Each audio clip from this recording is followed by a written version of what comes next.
I apologize to all the ladies જે પહેલાં આવી ગયેલા હતા ને એ લોકોનું વસ્તુ મૂકેલું હતું ચેર્સ ઉપર. આઈ એમ સોરી ફોર દેટ. પણ હજુ એ લોકો સેટઅપ કરતા હતા એન્ડ અનફોર્ચ્યુનેટલી અમે દરવાજા ખોલેલા નહીં હતા પણ તમે બધા અંદર આવી ગયા. સો પ્લીઝ નેક્સ્ટ ટાઈમ દરવાજા અમે કહેશું ત્યાં તમે અંદર આવી જાઓ. I have no problem. પણ અમને છે ને સારું નહીં લાગે તો તમને પાછું અમને બહાર કાઢવું પડે. સો આઈ એપોલોજાઇઝ. અમે તમને ખૂબ મજા કરાવશું અને થોડા વિચાર કરતા પણ કરી મૂકશું એટલે તમને મજા કરાવશું. બાકી તો કેવી લાગે તારી સારી? એટલે જે છે આ જ. કારણ કે આ નાટકમાં આખા નાટકમાં તમારે મને આ જ સાધમાં જોવી પડશે.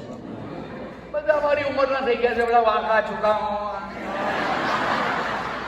બોલો છો કાકા. અરે કેટલીઓને તો મોઢામાં દાંતે નથી. કિસ કરવા જાવ તો એવું લાગે ખાલી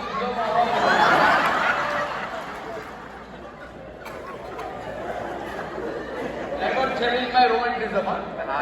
સોરી, મને હવે કંઈક વિચારવા દો છે. એની સાથે રોમેન્ટિક થવાનું છે, એના વિશે કંઈક વિચારવા દો. રોમાન્સ નથી.